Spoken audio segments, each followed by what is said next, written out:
कैसे जिनपिंग की गोद में हाफिज सईद का बेटा और जिनपिंग की गोद में कैसे वो मैं आगे बताऊंगा, ये बोल रहा हूं मैं। अभी इस वक्त मैं आपको बताने जा रहा हूं भारतीयों को ब्रिटेन की कमान दी जा सकती है, इसकी संभावना बन रही है। ये आप देख रहे हैं ऋषि सुनक को मैंने आपको दिखाया, ये है ब्रिटेन की पीएम लिज ट्रस जिन्होंने इस्तीफा दे दिया है। अच्छी खबर यह है कि भारतीय एक बन सकता है ब्रिटेन का प्रधानमंत्री, ये बड़ी खबर। अगली तस्वीर दिखाई जरा, ये है ऋषि सुनक ये भारतीय मूल के हैं और ब्रिटेन के पीएम बनेंगे तो इससे ज्यादा गर्व की बात किसी भारतीय के लिए नहीं हो सकती है कि एक भारतवासी ब्रिटेन का भी प्रधानमंत्री बन गया। ये अब आपको बताते हैं कितने चांसेस है ऋषि के प्रधानमंत्री बनने के और आखिर ये संभावना कैसे बनी। पिछली बार भी वो रेस में चल रहे थे लेकिन उनके लिए मुमकिन नहीं हो सका, लेकिन इस बार संभावना बन रही है। ये देखिए जरा, ये आप देख रहे हैं लिज ट्रस और ये है ऋषि सुनक। भारतीय मूल के ऋषि सुनक प्रधानमंत्री बन सकते हैं और ऋषि ब्रिटेन की कंजर्वेटिव पार्टी के दरअसल सदस्य हैं।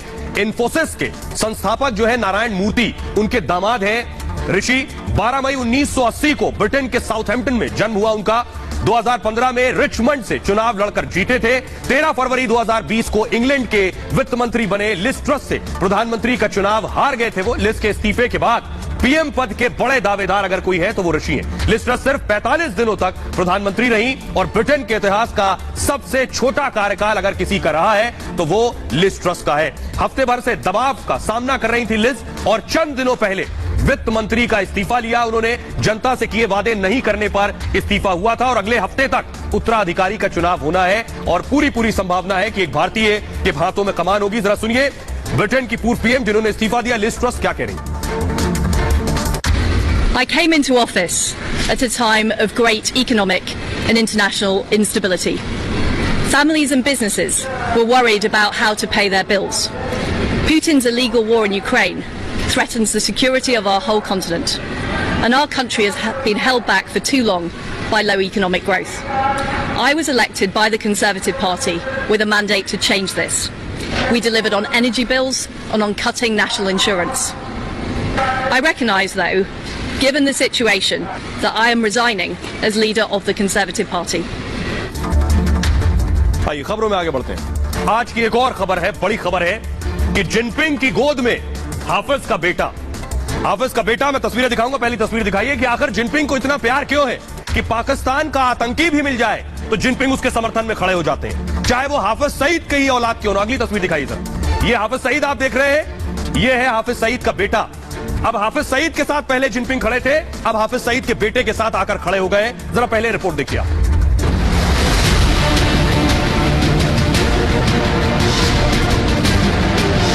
चीनी चाचा जिनपिंग को अब आतंकी भतीजे हाफिज तलहा की फिक्र सता रही है।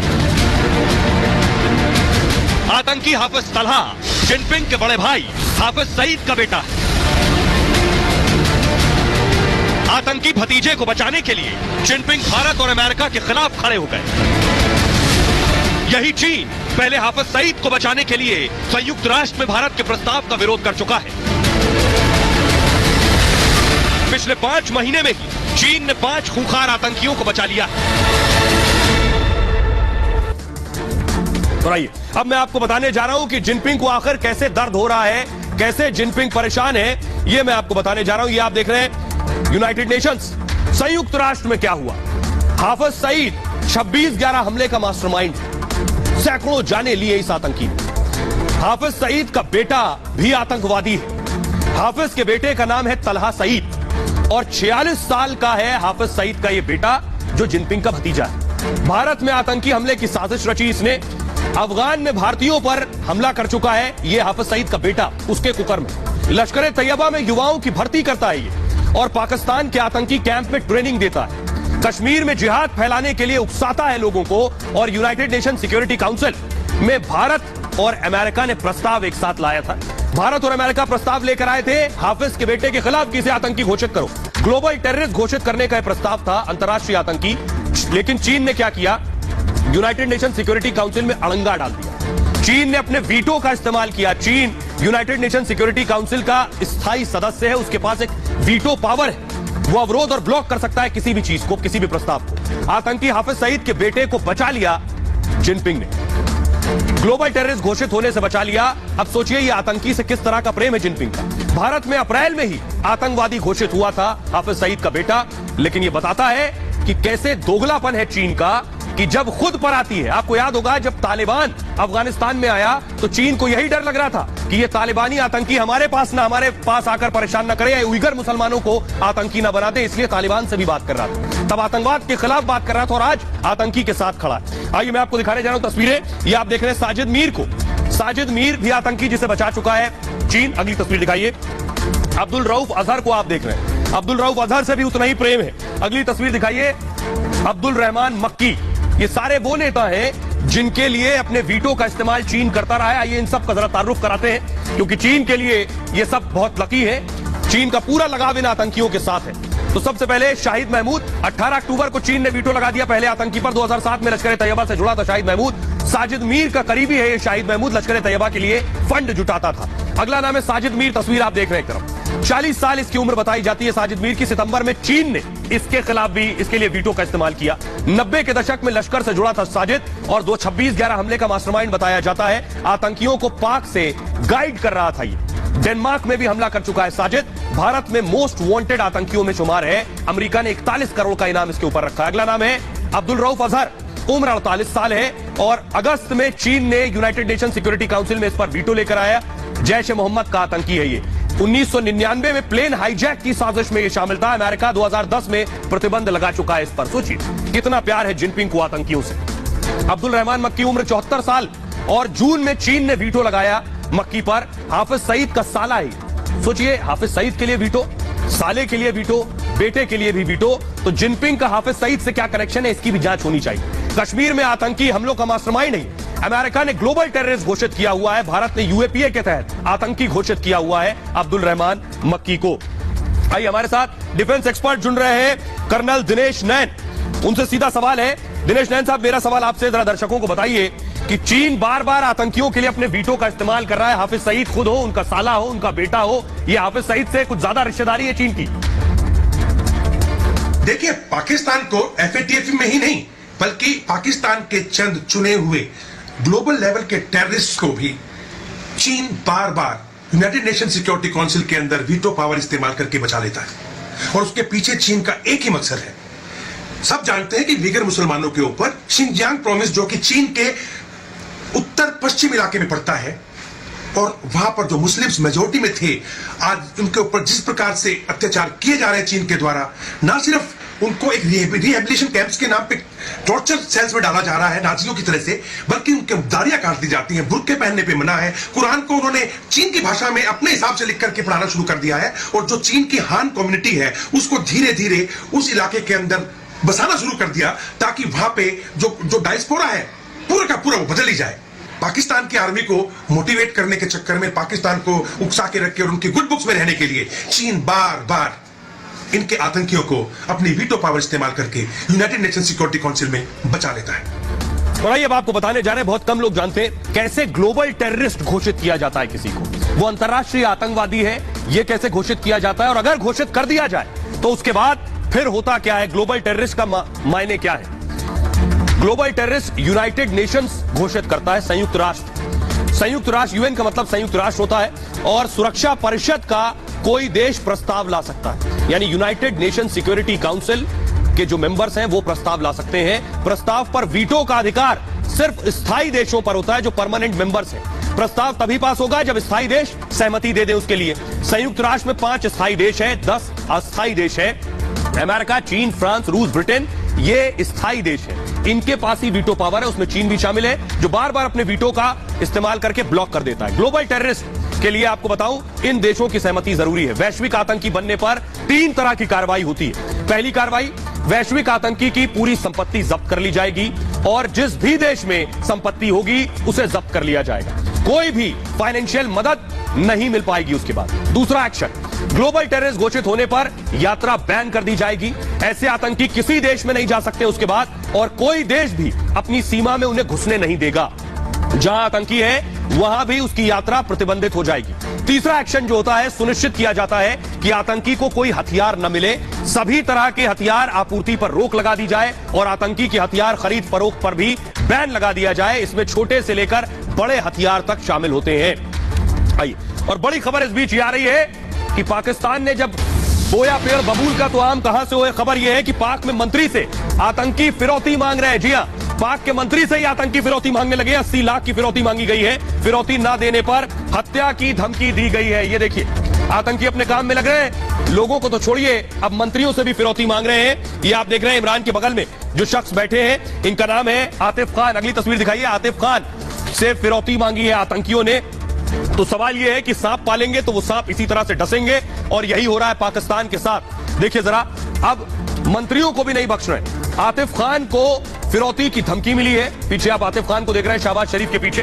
खैबर पख्तूनख्वा में प्रौद्योगिकी मंत्री हैं ये, और तहरीक तालिबान पाकिस्तान की धमकी मिली है उनको। आतंकियों ने आतिफ खान को बाकायदा चिट्ठी भेजी है। चिट्ठी टीटीपी के डिविजनल कमांडर ने भेजी है उन्हें, और 3 दिनों में फिरौती की रकम मांगी गई है। 80 लाख न देने पर मारने की धमकी दी गई है। मंत्री ने सुरक्षा एजेंसियों को इसकी जानकारी दे दी है। और खैबर पख्तूनख्वा में आतंकवाद बढ़ गया है पहले के मुकाबले। पिछले महीने में स्वात में आत्मघाती हमला हुआ था। धमाके में 8 लोगों की मौत हो गई थी।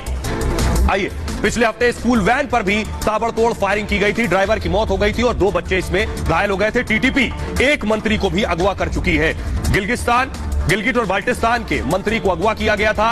अब्दुल्ला बेग के बेटे के साथ इस्लामाबाद जा रहे थे और आतंकियों ने बेटे के साथ उन्हें अगवा कर लिया था। मंत्री की रिहाई के बदले आतंकी छोड़ने पड़े थे। ये हो रहा है पाकिस्तान में, और दूर मत जाइए, उससे पहले आपको दिखाते हैं पाकिस्तान में खुलेआम फायरिंग हो रही है। आतंकी तो छोड़िए, आम लोग फायरिंग कर रहे हैं। देखिए जरा, पुलिस स्क्रीन लीजिए जरा। कार से निकलकर खुलेआम फायरिंग हो रहा है। बढ़ाइए।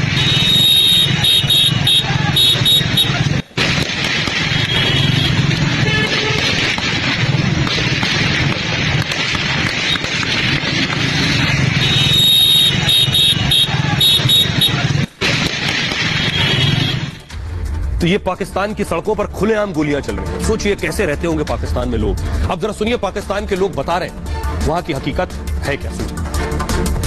बहुत बुरा फील होता है। कौन अपने आप को या बदमाश, गुंडा या टेररिस्ट कहलवाना चाहेगा।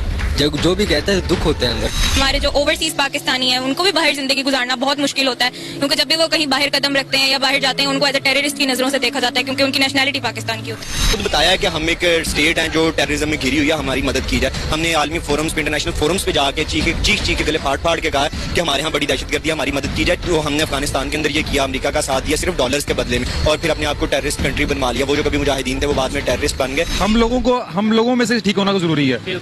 जो हम लोगों की जड़ों को खोखला कर रहे हैं पाकिस्तान की, वो हम लोगों में से ही है। इन लोगों को बेसिकली लगाम देना जरूरी है, इन लोगों को ठीक करना जरूरी है, फिर जाके हमारा मुल्क आगे जाके करेगा। तो इन लोगों को ठीक, अपने अंदर के लोगों को ठीक करेंगे हम, तो फिर जाके हम आगे तरक्की करेंगे। वैसे जो हमारी जो कंट्री है इस टाइम वो वेंटिलेटर पे है, ठीक है। पाकिस्तान इस टाइम वेंटिलेटर पे लेटा हुआ है, ना वो उठ सकता है ना वो मर सकता है। ये हालत हुई है इस टाइम। तो पाकिस्तान के लोग खुद मान रहे हैं कि वो कैसे आतंकिस्तान में जी रहे हैं। खबरों में आगे बढ़ते हैं। अब आपको सीधे रूस और यूक्रेन लिए चलते हैं। पुतिन का फाइनल प्लान तैयार हो गया है। पुतिन का फाइनल प्लान यह है, क्योंकि खबर यह मिल रही है कि पुतिन ने न्यूक्लियर हथियार तैनात कर दिए हैं। बाइडेन की टेंशन बढ़ा दी है इसने। अगली तस्वीर दिखाइए। ये ब्लैक सी जो आप देख रहे हैं, काला सागर। खबर यह है कि काला सागर में पुतिन ने परमाणु हथियार लगा दिए हैं। और पुतिन के निशाने पर कौन है, मैप देखिए जरा। पुतिन के निशाने पर कौन कौन है, सरफेस ग्राफिक्स बनाइए। पुतिन के निशाने पर न्यूयॉर्क, लंदन और कीव है। ये 3 शहर जो पुतिन के टारगेट पर है, वो मैं आपको दिखा रहा हूं। आइए, पुतिन का फाइनल प्लान क्या है ये मैं आपको बताने जा रहा हूं। ये काला सागर आप देख रहे हैं, काला सागर से ही जुड़ा पुतिन का प्लान। रूस यूक्रेन जंग में पुतिन के आक्रामक तेवर इस वक्त नजर आ रहे हैं। रूस ने काला सागर में परमाणु बम तैनात कर दिए। ये बहुत बड़ी खबर है। काला सागर में अगर परमाणु बम तैनात कर दिए गए हैं तो पुतिन के टारगेट पर यूरोप और अमेरिका हो सकते हैं। दुनिया पर परमाणु हमले का खतरा और ज्यादा बढ़ गया है। रातों रात अमेरिका पहुंचे हैं ब्रिटेन के रक्षा मंत्री। सोचिए, ब्रिटेन के रक्षा मंत्री अमेरिका पहुंच गए। काला सागर में परमाणु बम की तैनाती से वो हैरान है। पश्चिमी देशों के साथ ब्रिटेन में तबाही मच सकती है। और पुतिन अब जंग को और लंबा खींचना नहीं चाहते। पुतिन को लग रहा है अब डू और डाई, करो या मरो की स्थिति है। कीव से लेकर लंदन और न्यूयॉर्क भी निशाने पर है। ब्रिटेन के जासूसी विमान ने ये जानकारियां जुटाई हैं। क्रीमिया के तट तक पहुंचे थे ब्रिटेन के जासूसी विमान, और 2 टाइफून फाइटर जेट भी काला सागर के करीब पहुंचे हैं। दुश्मन के सिग्नल पकड़ने में माहिर है ब्रिटिश जासूसी विमान, और परमाणु बम तक को पहचान लेने में सक्षम है। इसी के बाद टेंशन में ब्रिटेन आ गया है और ब्रिटेन के रक्षा मंत्री अमेरिका पहुंच गए हैं। और इतना ही नहीं, पुतिन ने बमबारी और ज्यादा तेज कर दी। तस्वीरें मैं आपको दिखाने जा रहा हूं। खैरसन में खरसन में फायरिंग हो रही है, तस्वीरें आप देख रहे हैं जो गोलीबारी हो रही है। खरसन वो इलाका है जिस पर पुतिन ने कब्जा कर लिया। खरसन वो इलाका है जिस पर पुतिन लगातार हमले कर रहे हैं। ये आप देख रहे हैं तस्वीरें। अगली तस्वीर दिखाइए जरा। यूक्रेन में एक बिल्डिंग पर धमाका हुआ। ये तस्वीरें देख रही है, धमाका देखिए, फुल स्क्रीन लीजिए जरा। जबरदस्त भीषण धमाका हुआ। ये आप तस्वीरें मैं आपको दिखा रहा हूं, बीती रात 3:26 की तस्वीरें आप देख रहे हैं। ये रात के वक्त धमाका हुआ, सीसीटीवी में तस्वीरें कैद हुई है। भीषण ब्लास्ट था ये, पूरी इमारत तहस नहस हो गई। तो रात के वक्त, रात के अंधेरे में जब लोग सो रहे हो, उस दौरान धमाका किया जाता है कि लोग भाग भी ना सके। 3:26 पर बीती रात ये धमाका किया गया है। और आइए, इस बीच खबर यह है, पुतिन ने परमाणु हथियार डिप्लॉय कर दिए काला सागर में, खबर यह मिल रही है। लेकिन जानकारी है कि भारत को जैसे ही खबर मिली, भारत ने एक एडवाइजरी जारी कर दी है। भारत ने जो लोग यूक्रेन में मौजूद है उन्हें फौरन ये दिशा निर्देश दिए हैं कि कभी भी कुछ भी हो सकता है, इसलिए आप लोग यूक्रेन छोड़ दीजिए। देखिए जरा भारत की एडवाइजरी क्या है। एडवाइजरी ये कह रही है कि यूक्रेन के हालात पर भारत की बहुत नजदीकी नजर बनी हुई है।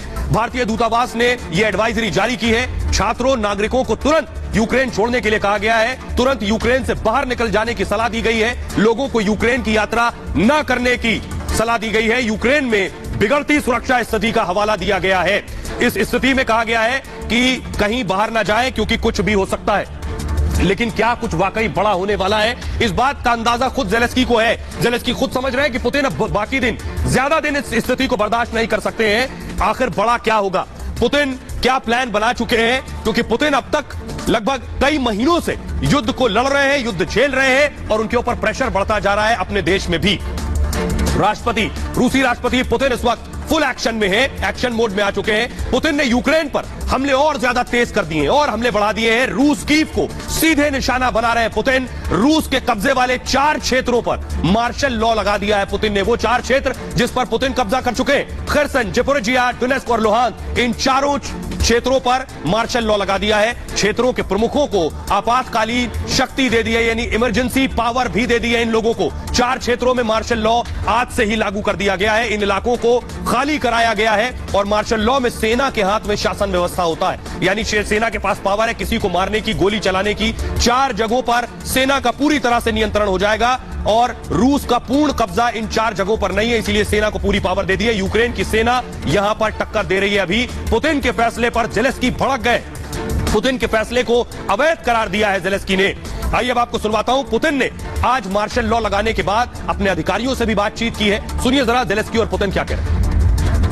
Именно украинскими спецслужбами был организован взрыв на Крымском мосту.